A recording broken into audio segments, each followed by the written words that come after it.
예, 수요일 저녁 신율의 시사탕탕 오늘도 연예 정치 북한 소식까지 다양한 이슈 준비했는데요. 오늘 하루 저희 프로그램 보시면 하루가 정리되실 겁니다. 자, 함께해 주실 네 분 스튜디오에 모셨습니다. 전 서울중앙지법 부장판사였던 여상원 변호사, 백기종 전 수서경찰서 강력팀장, 백현주 동아방송예술대학 교수, 정치평론가 이종훈 박사님 네 분 나와 계십니다. 안녕하십니까? 안녕하세요. 안녕하세요. 예. 저희가 어제 방송에서 그 5년 전 22명에게 여중생 2명이 성폭행 당했다 이런 얘기를 말씀드렸는데요. 근데 이게 지금 당시 집단 성폭행에 가담했던 피의자의 부모들 중에 물론 일부라고 합니다만 오히려 피해자 탓을 하고 있습니다. 그렇죠. 예, 화면 한번 잠깐만 보여주시겠어요? 예. 자, 예. 5년 전의 일인데 여태까지 가만히 있다가 이제 와서 도대체 무슨 얘기냐? 갑자기 뭐 어쩌자는 거냐? 5년 지난 일인데 이거 왜 이러느냐? 팀장님 이런 거 일선에 있을 때 보셨어요? 사실 자주 있는 건 아니지만 어쩌다 한 번씩은 있거든요. 하지만 이렇게 집단 성폭행을 한 가해자 쪽 부모가 수사를 하고 있는 경찰관에게 이런 행태의 그 협박성 발언까지 했거든요. 뭐 내 아이가 정신적인 문제가 있으면 책임을 질 거냐.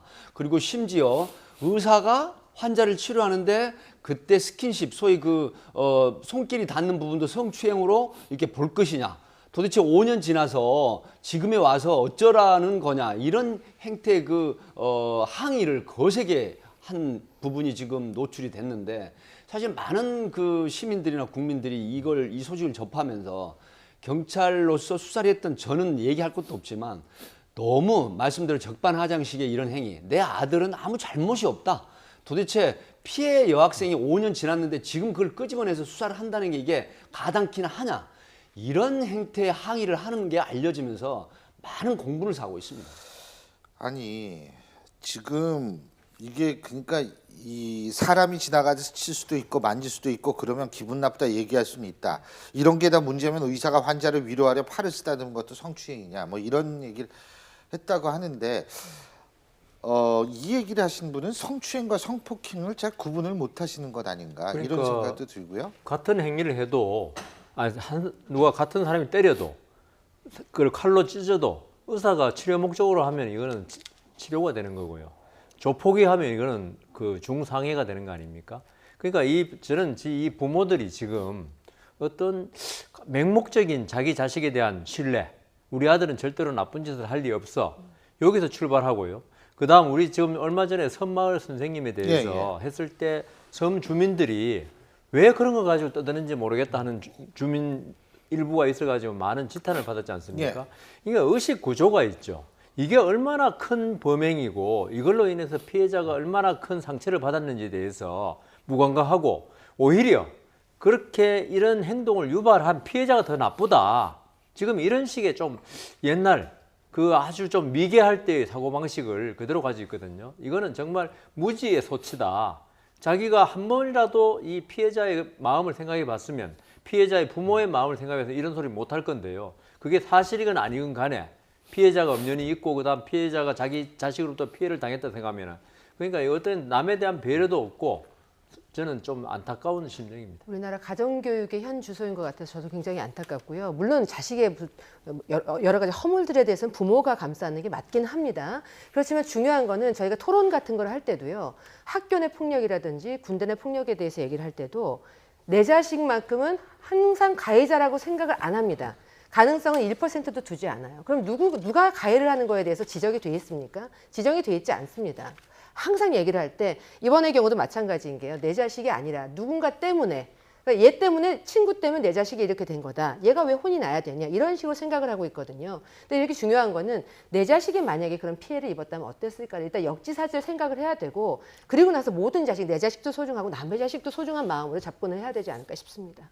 아니 그러니까 사실은 5년이 지났는데 이제 와서라고 이야기할 게 아니고 그러니까 조금 전에 역지사지 말씀하셨는데 5년 동안 참다 안 돼서 사실은 문제 제기를 하는 거 아닙니까? 피해자 입장에서는. 그러니까 5년 동안 얼마나 고통을 받았다면 이랬을까를 한 번쯤 생각해 볼 필요가 있는 거죠. 그리고 그 5년 전이라고 한 그 시기에 자기의 자녀들이 미성년자 아니었습니까? 학생들이고. 그러면 그 책임 가정교육의 책임이 기본적으로 누구한테 있죠? 부모한테 있는 거 아니에요. 그러면 내가 뭘 잘못 가르쳤나를 우선 좀 돌이켜 봐야 되는 거죠. 그리고 이런 상황이 되면 어찌됐건 그러니까 본인 생각은 이렇게 함으로써 자식을 이제 보호하고 뭐 이렇게 해서 얘 죄가 좀 덜해질 거다라는 생각에 좀 그럴 수도 있다라고 생각을 하는데요. 오히려 그 방향 반대로 생각을 해야 되는 거죠. 오히려 자식을 꾸짖고 그리고 피해자에게 적극적으로 사죄를 하고 그런 것이 사실은 오히려 죄를 더 경감시키는 길이다. 그런 말씀을 좀 드리고 싶네요. 근데 여기에서 시간을 보내면 정신적 피해 보상은 누구한테 하느냐는 사실은 그렇다면 그 여학생들의 그 정신적 피해 보상은 누가 해줍니까? 본인이 해줄 의사가 있나요? 전 사실 그것도 궁금해요. 지금 이 말은 우리 아들이 죄가 없는데 이 여고생들의 말만 듣고 유죄로 몰아서 징역형을 받는다. 그러면 감옥에서 억울하게 옥살이하는 피해 보상 누가 해주냐 이 말이거든요. 그러니까 지금 이 부모들 지금 생각은 우리 아들이 정말 그럴 리 없다고 지금 믿고 있는 것 같아요.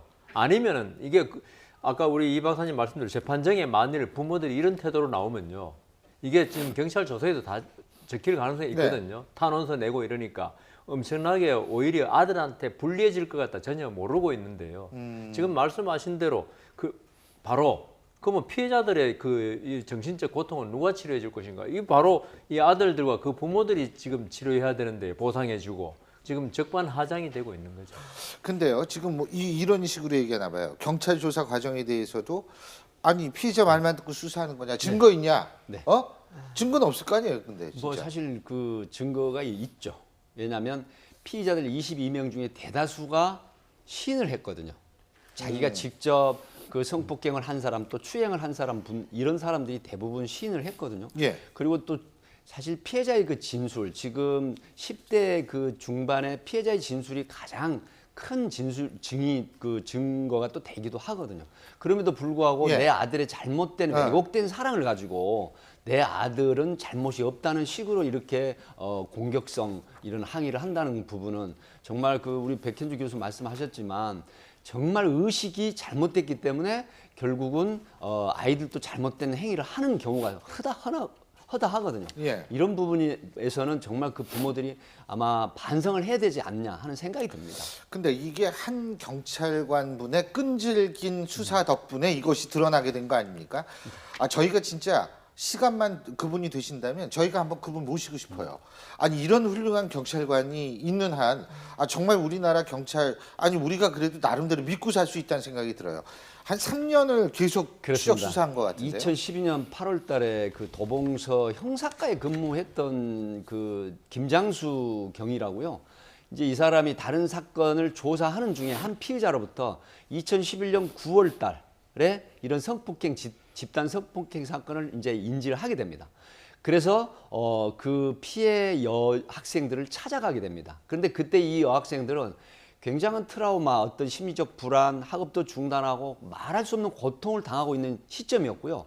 또 이때 가해한 학생들이 가해 중에 이 2차례 걸쳐서 가해를 할 때 만약 이걸 학교나 부모에게 알리게 되면 너의 부모를 모두 어떻게 해버리겠다. 이렇게 협박을 하게 됩니다.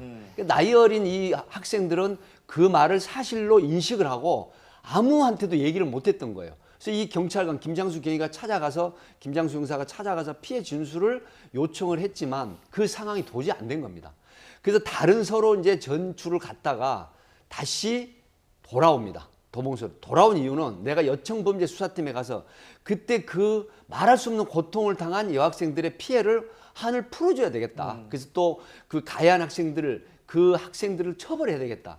이런 의지로 와서 결국은 이 사건이 세상에 드러나게 되고 또 가해 학생이 22명, 12명은 지금 군에 가 있고 나머지는 대학교 또 직장 생활을 하고 있는 뻔뻔하게도 평범하게 그런 죄를 저질렀으면서도 이런 행태가 세상에 노출이 되게 된 것입니다.